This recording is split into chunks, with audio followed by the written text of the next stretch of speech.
그런데 베드로가 예수님을 3번씩이나 모른다고 부인했던 베드로, 예수를 모른다고 부인했던 베드로가 갈릴리 바다로 다시금 돌아가서 어부의 생활을 다시금 시작을 하게 되어집니다. 물론 갈릴리 바다는 베드로가 예수님과의 최초 만남이 있었던 장소가 바로 갈릴리 바다였습니다. 처음 만났던 갈릴리 바다, 그런데 3년이 지난 지금, 그리고 예수님을 부인하고 돌아와서 어부 생활하고 있는 베드로에게 예수님은 3번씩이나 묻고 있습니다. 내가 나를 사랑하느냐? 다시 말하면 부인하고 배신했던 제자 그 베드로에게 예수님이 물으신 것은 왜 나를 모른다라고 부인했느냐? 배신의 이유를 물으신 것이 아니라 내가 나를 사랑하느냐라고 그 사랑을 묻고 있습니다. 오늘 우리가 이 질문 속에서 저와 여러분들에게도 던져지는 질문 가운데 베드로가 어떻게 실패와 좌절을 딛고 다시금 일어서서 재기하며 또 하나님의 영광을 위해 아름다운 인생을 살아갈 수 있었는가라고 하는 것을 우리가 함께 고민하지 아니할 수가 없습니다. 베드로가 다시 일어설 수 있었던 첫 번째 비결은 성경에서 가르쳐주고 있는 것은 바로 회개였습니다. 베드로가 예수님을 3년씩이나 따라다니면서 남다른 총애를 받았음에도 불구하고 예수님을 모른다라고, 그것도 여종에게서 모른다라고 부인하였지만, 이런 베드로를 크게 다시금 들어쓰시는 그러한 이유가 있다라고 한다면 회개했기 때문이었다라고 하는 것이 성서가 우리에게 가르쳐주고 있습니다. 예수님이 네가 나를 사랑하느냐라고 물으셨을 때에 베드로는 변명하려고 하지 아니했습니다. 참회의 눈물을 흘리는 그 회개와 함께 베드로의 제2인생이 시작이 될 수 있었다라고 하는 것입니다. 또 베드로가 다시 일어설 수 있었던 두 번째 이유가 있었다라고 한다면 그것은 믿음이었습니다. 베드로는 물론 한때 인간의 모습 속에 자신의 생각을 다스리지 못해서 한때 예수를 모른다고 부인까지는 했지만 베드로는 분명 믿음의 사람이었고 그 믿음의 고백을 통해서 예수님을 기쁘게 했던 베드로였습니다. 마태복음 16장 16절에 있는 말씀 가운데 보면 주는 그리스도시요 살아계신 하나님의 아들이십니다. 또 요한복음 6장 68절에 있는 말씀 가운데 보면 주여 영생의 말씀이 계심에 우리가 네게로 가오리까 라고 고백을 합니다. 또 사도행전 3장에 있는 말씀 가운데 보면 안진뱅이에게, 구걸하고 있는 안진뱅이에게 이렇게 선언을 합니다. 내가 은과 금은 없지만 나사렛 예수의 이름으로 명하노니 일어나라 라고 손을 내밀면서 결국 믿음의 역사가 나타나는 현장이 사도행전 3장에 기록이 되어주고 있습니다. 믿음은 죽음도 극복할 수 있을 뿐만 아니라 사탄도 능히 물리칠 수 있는 능력이 있는 것이 바로 믿음인 줄로 믿습니다. 베드로는 하나님이 선물로 주신 그 믿음 가지고 한순간 그 믿음이 약해져서 예수를 모른다고 부인까지 했던 베드로였지만 다시금 회개하는 눈물과 더불어 다시금 그 믿음이 회복되어지면서 인생을 재출발하여 마침내는 넉넉히 승리하는 삶을 살아갈 수 있게 되어진 줄로 믿습니다. 또 베드로가 다시 일어설 수 있었던 비결이 있었다라고 한다면 그것은 헌신과 희생이 있습니다. 베드로는 새롭게 인생을 살게 되어지면서 그 이후로부터 남은 인생을 어떻게 살아갑니까? 고난이 와도 고난을 피하지 않습니다. 그리고 순교자의 길을 당당하게 담대히 걸어가게 되어지는 베드로의 모습을 초대교회 역사 속에서 우리가 발견해 볼 수가 있습니다. 요한계시록에 있는 말씀 가운데도 보면 그 날에는 주 안에서 수고한 땀방울과 눈물을 금과 보석으로 바꾸어 주신다라고 성경은 이야기를 하고 있습니다. 다시 말하면 주 안에서 우리가 수고하고 희생하고 헌신하는 모든 것들은 결코 헛되지 않는다라고 하는 사실을 성경은 우리에게 말씀해 주고 있습니다. 우리가 잠시 베드로를 살펴보았지만 저와 여러분들의 삶도 우리가 인생을 살아가다 보면 베드로처럼 실수할 때도 있고 넘어질 때도 있고 때로는 후회할 일들이 우리의 인생 가운데도 얼마나 많이 있습니까? 그러나 우리가 베드로를 그냥 듣는 이야기로 그치지 말고 베드로처럼 먼저는 하나님 앞에 회개하는 마음 가지고, 그리고 믿음의 자세를 다시금 회복하여 세워가면서 앞으로 주어지는 시간들 속에 주님 앞에 아름다운 헌신의 삶을 이뤄나가기에 부족함이 없는 저와 여러분들 모두가 다 되어줄 수 있게 되기를 먼저 주님의 이름으로 간절히 축원을 드립니다. 그리함으로 말미암아 인생의 마지막에 승리의 면류관이 준비되어진 것을 기대하면서 우리가 남은 날, 우리가 남은 생애가 있다라고 한다면 끝까지 흔들리지 말고 변하지 말고 충성과 헌신의 다짐이 흐트러지지 아니하도록 또 말씀과 기도로 무장되어지는 우리 모두가 될 수 있게 되기를 주의 이름으로 간절히 축원을 드립니다.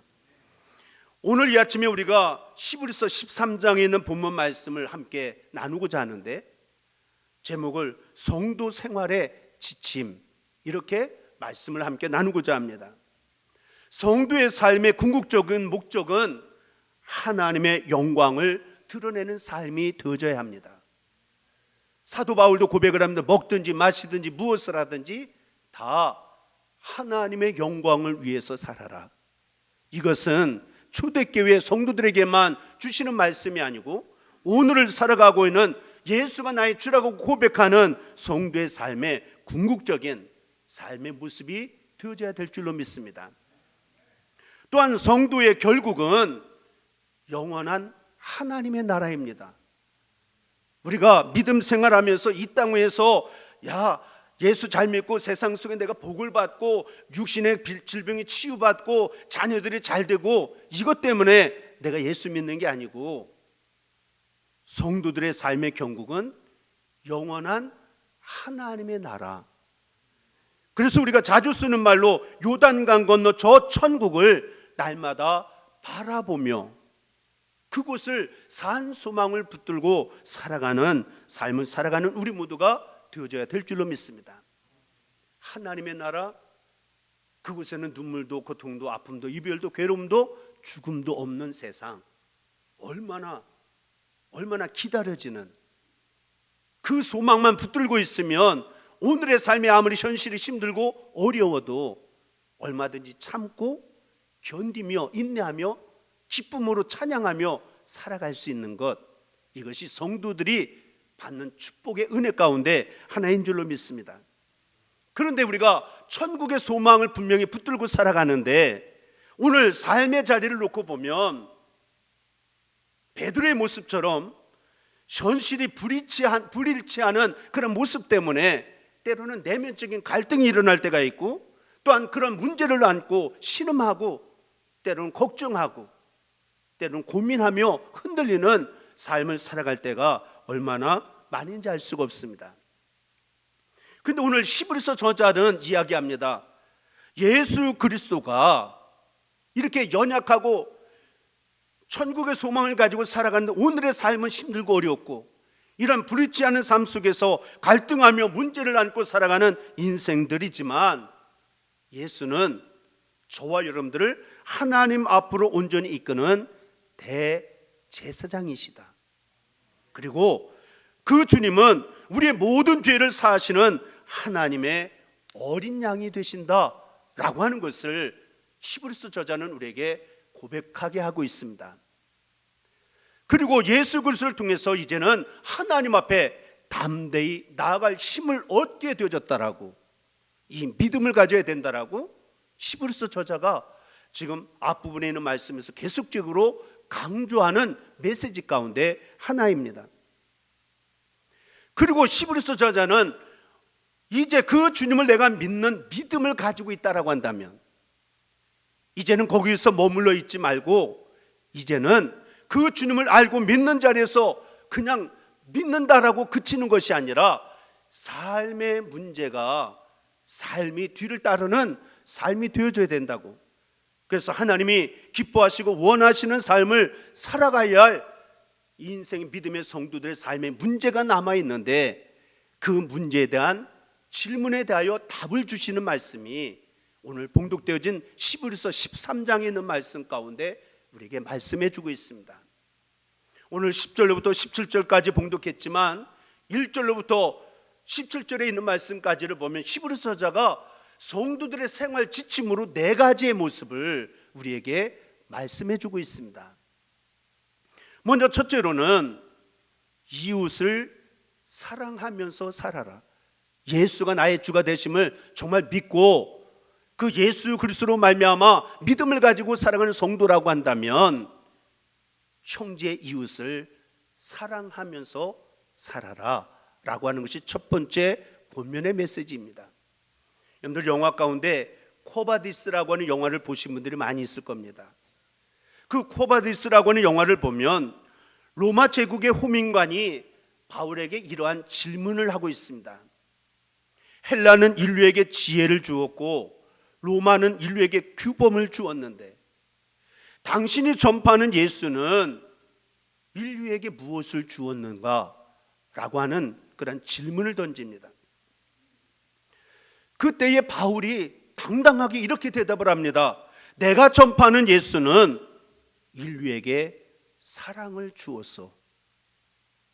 예수는 이 땅 위에 사랑을 주었다라고 사도 바울이 당당하게 고백하며 증거하고 있습니다. 히브리서 13장 1절로부터 3절에 있는 말씀 가운데 보면 특별히 이웃 사랑의 3가지 모습에 대해서 가르쳐주고 있습니다. 형제 사랑하기, 그리고 손님 대접하기를 잊지 말 것, 그리고 억압받는 자들을 늘 생각하면서 살아라. 이것이 사랑의 삶에 실천하는 자의 모습으로 히브리서 저자가 이야기를 합니다. 물론 여기서 말하는 형제라고 하는 것은 바로 예수 그리스도의 한 피바다 한 몸 이룬 교회 안에 성도들, 교우들을 의미하고 또 피를 혈육을 나눈 육신의 가족, 이것이 바로 형제, 그 형제를 사랑하라라고 하는 것입니다. 사랑이라고 하는 것은 주님이 우리에게 보여주신 삶의 모습이고 하나님의 본질이기도 한 것을 성경은 이야기하고 있는데, 그러므로 내가 정말 주님을 믿고 있다라고 한다면, 주님이 삶을 통해서 우리에게 보여주신 그 사랑을 내가 받고 그 크신 사랑을 내가 깨달아 알았다라고 한다면, 교회 안에 있는 성도들, 예수 그리스도 한 피바다 한 몸 이룬 성도와 더불어 육신의 가족들을 더욱더 사랑하면서 살아가라 라고 하시는 말씀을 우리가 다시 한번 마음속에 새겨야 될 줄로 믿습니다. 또한 손님 대접하기를 잊지 말라는 것입니다. 물론 여기서 말하는 손님은 2가지 의미로 나눌 수가 있습니다. 첫째로는 신앙적으로는 그 당시에 복음을 전하기 위해서 찾아오는 전도자들을 잘 대접하라고 하는 의미가 먼저입니다. 복음을 전하는 전도자들을 잘 대접하라. 그리고 손님이라고 하는 것은 우리의 삶에 찾아오는 그러한 사람들, 이런 사람들을 대접하는 것을 잊지 말고, 오늘도 우리가 만나지는 사람들 존중히 여기고 존귀 여기는 마음을 가지고 대접하기를 힘쓰는 우리의 삶이 되어져야 할 것을 말씀을 하고 있습니다. 왜냐하면 부지 중에 천사를 대접한 이들이 있기 때문에. 우리가 성경의 말씀에 보면 아브라함이 그랬고 조카 롯이 그랬습니다. 그러한 부지 중에 천사를 대접한 이들, 그들이 얼마나 하나님의 놀라운 축복을 받았는지를 우리가 잘 알고 있는데, 마찬가지로 늘 손님을 잘 대접하는 이들이 주님의 복을 받아 누리게 되어진다라고 하는 사실을 우리가 기억하면서 기쁜 마음으로 손님 대접하기를 잊지 않는 우리 부함의 성도들이 되시기를 주님의 이름으로 간절히 축원을 드립니다.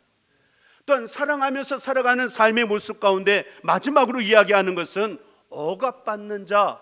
이 억압받는 자라고 하는 것은 우리의 삶의 주변에 너무 가난해서 오늘의 삶이 너무나도 삶의 자리가 힘들어하고 고통과 괴로움 가운데 있는 소수의 약한 자들을 의미한다라고 말할 수가 있습니다. 교회는 또 성도들도 마찬가지고 그것을 날마다 기억하고 생각만 하는 것이 아니고, 여기서 생각하라고 하지만 기억만 하고 생각하는 것이 아니라 도움을 주라고 하는 본면이 이 안에 담겨져 있습니다. 그래서 히브리서 저자는 이 사랑의 대상에 대해서 형제를 사랑하고 손님을 대접하기를 잊지 말고 억압받는 자들을 늘 생각하라고 구체적으로 얘기하면서 우리가 행동하는, 실천하는 삶이 되어질 것을 요구하고 있음을 우리가 기억하면서 오늘 성도들의 생활 지침 가운데 첫 번째, 예수 그리스도 한 피바다 한 몸 이룬 우리 성도들, 육신의 가족들, 지금도 사랑하며 살아간다라고 이야기하지만 더욱더 사랑하기를 행동을 요구하는 말씀 앞에 우리가 순종하며 실천해 갈 수 있는 우리 모두가 되시기에 되기를 주님의 이름으로 간절히 축원을 드립니다. 그러면 왜 형제를 사랑하라고 그렇게 말씀하고 있을까? 우리가 짧게 몇 가지를 생각해 보면, 사랑은 하나님의 본질이기도 하고 예수님이 이 땅에 오심을 통해서 생명까지 내어주시면서 우리를 향한 말로 다 할 수 없는, 하늘을 두루마리 삼고 바다를 먹물 삼아도 다 기록할 수 없는 하나님의 사랑을 우리가 깨닫고 살아간다라고 한다면, 사랑은 주님이 명령하신 분부이기에 우리가 묵묵히 순종하는 자세를 가지고 형제 사랑하기를 힘쓰는 우리 모두가 되어져야 될 줄로 믿습니다. 또 사랑에는 생명과 유익이 있기 때문에 그렇습니다. 여러분들, 의학적으로도 보면 막 내가 화를 내면 혈압이 상승을 하고 몸의 체온이 조금 올라간대요. 이거는 내가 화를 내면 신체적으로 반응을 하는 거예요. 아, 이거 화를 내면 이거 건강에 좋지 않다라고 하는 사인을 체온 상승으로 우리에게 가져다 주는데, 이것을 무시하고 계속적으로 화를 내게 되어지면 결국은 신체 면역력이 저하가 되어져서 건강에 커다란 해를 가져온다라고 의학자가 하는 이야기를 본 적이 있습니다.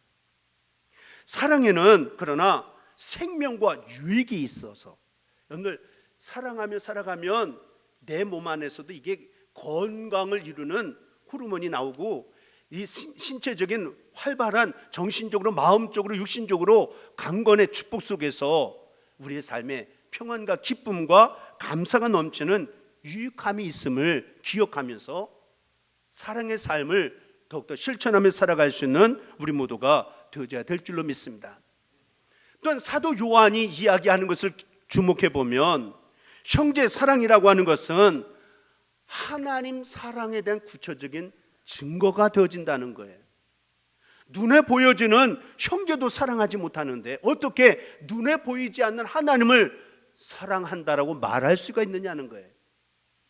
그러므로 우리가 형제를 사랑해야 되는 이유가 있다라고 한다면, 내가 진정으로 하나님을 사랑하는 증거가 되어진다라고 하는 그런 이유를 깨닫고 더욱더 형제 사랑하기를 힘쓰며 살아갈 수 있는 우리 부함의 모든 성도들이 다 들을 수 있게 되기를 주님의 이름으로 간절히 축원을 드립니다. 또한 두 번째로는 히브리서 저자가 예수를 믿는 성도들이 우리의 생활 속에서 이루어야 할 삶의 모습 가운데 두 번째로는 4절로부터 6절에 있는 말씀까지를 보면 우리의 거룩한 내면적인 삶에 대해서 이야기를 하고 있습니다. 이 거룩한 내면적인 삶을 이야기하면서 성과 경제에 대한, 돈에 대한 문제에 대해서 이야기를 하고 있습니다. 오늘 이 시대는 많은 음란과 거짓으로 가정의 거룩을 위협하는 그런 시대 속에 우리가 살아가고 있습니다. 또 너무 쉽게 돈만 벌려고 하는, 때로는 사람도 그냥 파리 목숨처럼 여겨가면서 내가 돈만 얻을 수 있다라고 한다면 여기에 빠져있는 황금 만능주의에 사로잡혀 살아가는 그런 유혹을 받는 시대 속에 우리가 살아가고 있습니다. 이러한 시대를 살아가고 있는 믿음의 성도들에게 오늘 히브리서의 말씀을 통하여 우리가 더욱더 성결한 삶, 그리고 자족하는 삶을 내면적인 거룩함으로 여기며 살아가야 된다라고 그렇게 말씀을 하고 있습니다. 바라기는 우리 부함의 성도들 주님을 경외하는 마음 가지고 가정에 또 내 삶 속에 거룩함을 지켜가기를 힘쓰는 귀한 삶을 살아갈 수 있게 되기를 주님의 이름으로 간절히 축원을 드립니다. 또한 뿐만 아니라 돈이 행복의 필수 요소가 되어버린 세대 속에서 우리가 살아가고 있지만 욕심이 잉태하면 죄를 낳게 되어져 있습니다. 오늘도 내게 있는 것 가지고 자족하는 마음으로 살아갈 것을 성경은 우리에게 요청하고 있음을 기억하면서, 왜냐하면 주님은 우리가 찬송가 94장에 주 예수보다도 귀한 것이 없다라고 고백하지 않습니까? 이 세상의 부귀와 명예와 행복과도 바꿀 수 없는 예수가 내 안에 있다라고 한다면 그 주님이 나를 버리지 아니하시고 나를 떠나지 아니하시겠다라고 분명히 약속하신 주님이 지금 나와 함께 하신다라고 한다면, 이거를 정말 내가 믿고 내가 고백할 수만 있다라고 한다면 돈보다 그 주님을 더욱더 의지하며 살아갈 수 있는 우리 모두가 되어져야 될 줄로 믿습니다. 참된 행복은 물질이 많으면 행복한 게 아닙니다. 지식이 많으면 행복한 게 아니라 그 지식 때문에 더 불행해지는 사람들도 있습니다. 권세가 높아지면 그 사람이 행복한 것이 결코 아닙니다. 그 권세 때문에 우리는 두 다리 쭉 뻗고 자는데 밤에 잠도 못 자는 사람들이 얼마나 많은지 알 수가 없습니다. 참 행복과 참 만족은 하나님이 주셔야 하고 주님 안에 있는 줄로 믿습니다. 그렇기 때문에 우리가 돈보다도 우리가 의지할 것은 오직 주님이심을 다시 한번 고백하며 정말 예수를 믿는 그 주님을 내 삶 중심에 모시고 살아간다라고 한다면 물질에 대한 욕심에 우리의 거룩함을 잃어버리는 자가 아니라 오늘도 자족하는 삶을 살아가기를 힘쓰는 우리 모두가 되어져야 될 줄로 믿습니다. 그리고 우리가 잊지 말아야 할 것이 있다라고 한다면 성공한 인생의 가장 분명한 기준이 뭐냐? 그것은 내가 하나님 앞에 쓰임을 받고 있는가라고 하는 것입니다. 세상에서는 성공했다, 세상에서는 높아졌다, 세상에서는 야, 저 사람 축복받았다라고 하는데 하나님 앞에 쓰임받지 못하는 인생이 되어지면 그것은 성공한 인생이 결코 아니라고 하는 거예요. 내가 어디에서 무엇을 하든지 나는 지금 하나님 앞에 쓰임받고 있다라고 하는 그런 자부심과 긍지를 가지고 있다라고 한다면 나는 지금 성공하는 인생을 살아가고 있다라고 하는 그러한 긍지를 가지고 힘있게 당당하게 살아갈 수 있는 우리 모두가 되어져야 될 줄로 믿습니다. 그런데 안타까운 것은 오늘 이 시대 많은 사람들이 하나님께 사용되기를 꿈꾸며 살아가는 게 아니라 하나님을 이용하여 내 삶이 더욱더 부해지고 풍성해지기를 욕망으로 삼고 살아가는 인생들이 이 땅에 너무나도 많이 있다라고 하는 사실을 우리가 기억해야 될 것입니다. 바라기는 우리 부함의 성도들은 야곱이 변하여 이스라엘로 바꿔진 것처럼 우리가 하나님 앞에서 나 자신의 모습을 똑바로 볼 수 있는 영안이 열려져서 오늘도 하나님 앞에서 성결함과 자족함의 삶을 바르게 세워가며 하나님 앞에 쓰임받고 살아가는 것을 가장 귀하게 여기는 이 거룩한 삶을 살아가기를 힘쓰는 저와 여러분들 모두가 되어줄 수 있게 되기를 주님의 이름으로 간절히 축원을 드립니다. 또한 세 번째로는 6절로부터 9절에 있는 말씀까지를 보면 세상 안에서 담대하게 살아라, 그리고 믿음을 본받는 자가 되라 라고 하는 것을 세 번째로 우리에게 말씀을 하고 있습니다. 세상을 향하여 담대하라는 거예요. 세상을 향하여 어떻게 담대할 수 있느냐? 주님이 우리를 도와주시고 계심을 기억하여 담대하라는 거예요. 나는 약하지만, 나는 부족하지만, 내 힘으로는 이길 수 없지만 오늘도 세상을 향하여 주님이, 세상의 모든 것을 이기신 주님이 나를 도와주시고 나를 붙들어 주시고 나를 떠나지 아니하시고 나와 함께 하시는데, 그 어떤 환경 상황 가운데도 두려워하거나 염려하거나 걱정하지 말고 담대하게 살아가는 성도의 삶, 오늘도 저와 여러분들에게 주시는 하나님의 음성으로 받게 되어지시기를 주님의 이름으로 간절히 축원을 드립니다. 주님이 함께 하심을 믿고 살아가면 담대해질 수가 있습니다. 여호수아 1장 있는 말씀 가운데도 보면 여호수아가 자기가 섬겼던 모세가 죽었습니다. 그리고 뒤를 이어서 이스라엘 백성들을 이끌고 가나안 땅을 향하여 가야 되는데, 마음에 내가 모세가 하지 못한 일을 내가 어떻게 할 수 있을까?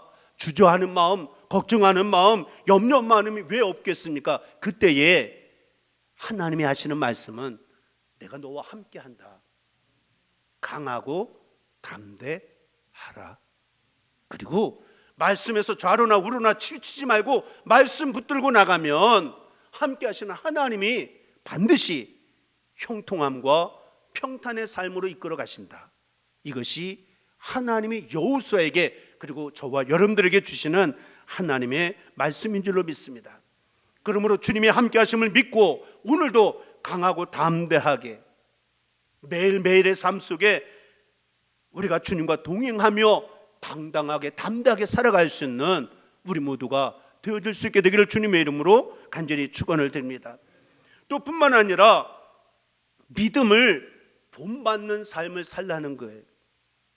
물론 우리가 예수님을 본받는 자가 되어져야 될 줄로 믿습니다. 사도 바울은 이야기합니다. 내가 주님을 본받는 자 되어진 것처럼 너희는 나를 본받는 자가 되라고. 오늘도 마찬가지입니다. 믿음 안에 먼저 된 사람들이 먼저 주님을 본받는 자가 되고, 그래서 뒤를 따라오는 많은 양무리들이 함께 더불어 주님을, 예수님을 본받는 믿음으로 살아가는 삶을 살아갈 수 있는 하나님의 거룩한 백성들이 되어져야 될 줄로 믿습니다. 그러니까 주의 종들도 말씀을 전하는 주의 종들과 더불어 먼저 믿고 먼저 주님을 알고 섬기는 믿음의 성도들은 먼저 말과 행동이 일치하고 그의 삶 속에 열매가 선함을 그들에게 보여줄 수 있어야, 그래야 그 아름다운 신앙을 본받는 아름다운 삶을 통해서 우리 부암교회라고 하는 신앙의 공동체가 하나님 보시기에 합당한 아름다운 신앙의 공동체를 이루어가게 되어질 줄로 믿습니다. 그래서 저도 늘 하나님 앞에 늘 기도합니다. 하나님, 저도 연약합니다. 저도 부족함이 많이 있습니다. 그러나 하나님, 내가 먼저 말씀 앞에 먼저 나를 복종하며 헌신하며 순종하게 하셔서 성도들 앞에 먼저 본이 되어지는 내가 되게 하여 주옵소서. 이것은 목회자만이 아니고 먼저 믿는 믿음의 성도들도 함께 더불어 앞장서 본이 되어지는, 어제도 과정 자격 우리 장로님들 제가 특강을 하면서 장로님들에게 그렇게 얘기했습니다. 양머리에 본이 되어지는 장로가 되라고. 언어생활, 가정생활, 물질생활, 가정생활 모든 면에 있어서 본이 되어져야, 그래야 하나님이 기뻐 받으실 뿐만 아니라 성도들도 존경하는 장로가 되어줄 수 있다라고 교육하면서 제가 말씀을 드리고 갔습니다.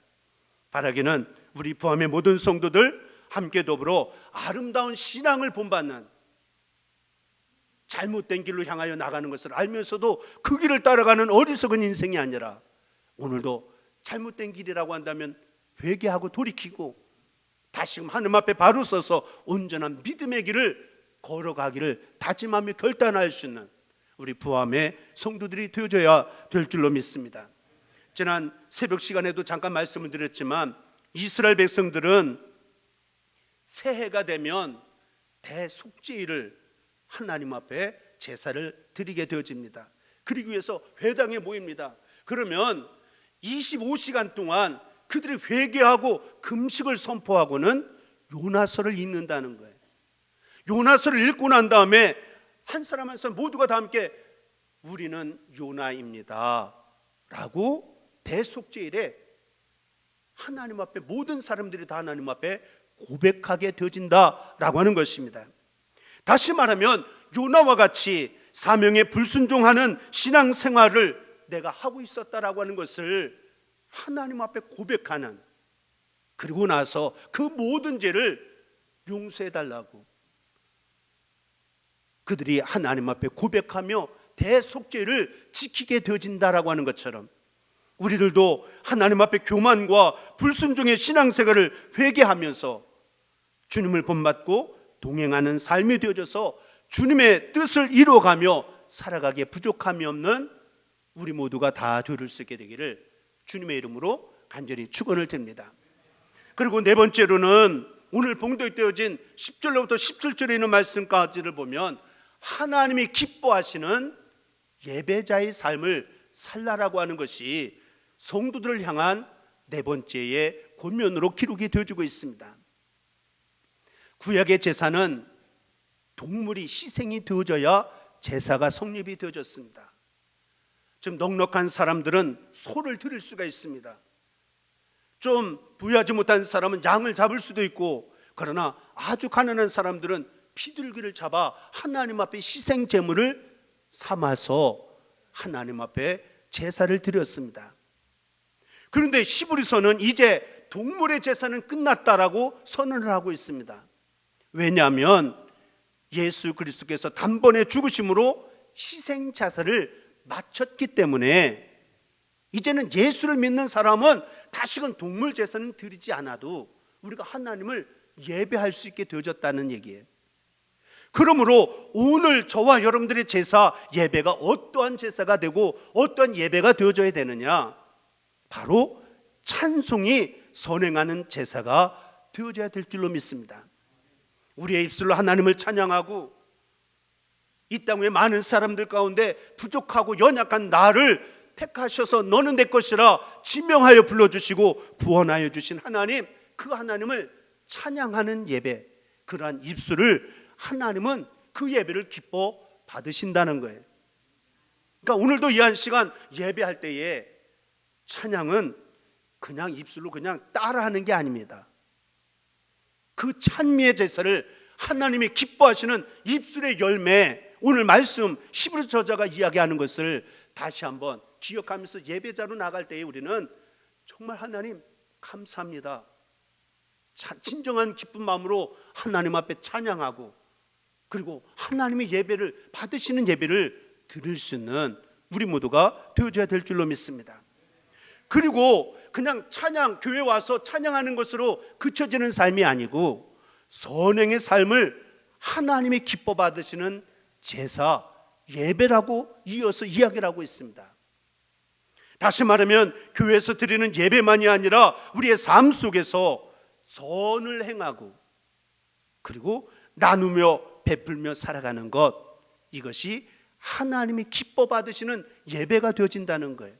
그러니까 오늘 여기서 1시간 예배 드렸다, 야 우리는 주일 성수 끝났다가 아니에요. 한 주간 동안 세상 속에 살아가면서 선을 행하고, 선을 행하는 것 가운데 가장 귀한 것은 예수 이름을 드높이며 사는 거예요. 그리고 어려운 사람, 힘들고 괴로운 사람들이 있으면 나누어주고 베풀어주고 일으켜 세워주고 눈물을 닦아주고 어루만져주면서 한 주간의 삶을 살아가는 것, 이 모든 것이 하나님이 기뻐 받으시는 예배다. 우리가 성도라고 한다면 그러한 삶을 살아가기를 하나님 오늘도 원하고 계신다라고 그렇게 말씀을 하고 있습니다. 사랑하는 성도 여러분, 오늘 이 시간 우리가 히브리서 저자를 통해서 정말 예수를 믿느냐? 예수가 나의 주가 되심을 정말 믿음을 갖고 살아가고 있다라고 한다면 이제는 그냥 나 예수 믿는다 그냥 끝나는 게 아니고 이제는 최소한 이러한 삶이 되어져야 된다고. 첫째는 이웃을 더욱더 사랑하면서 살라고, 그리고 두 번째로는 거룩한 내면적인 삶을 다시 말하면 성결하고 그리고 자족하는 삶을 예수님 때문에 만족하며 기뻐하는 삶을 살아가라고 우리에게 말씀을 합니다.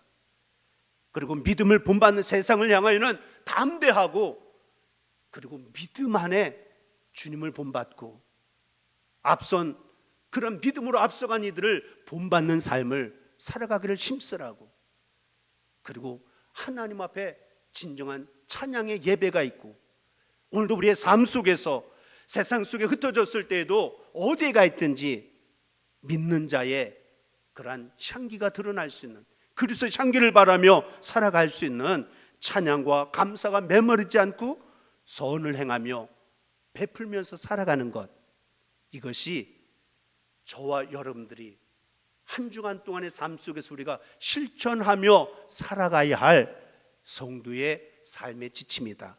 오늘 이 말씀을 우리가 마음속에 새기고 이 삶을 한 걸음 한 걸음 실천하며 살아가는 가운데 하나님 앞에 영광 돌리며 살아가는 우리 모두가 되어줄 수 있게 되기를 다시 한번 주님의 이름으로 간절히 축원을 드립니다. 기도하겠습니다.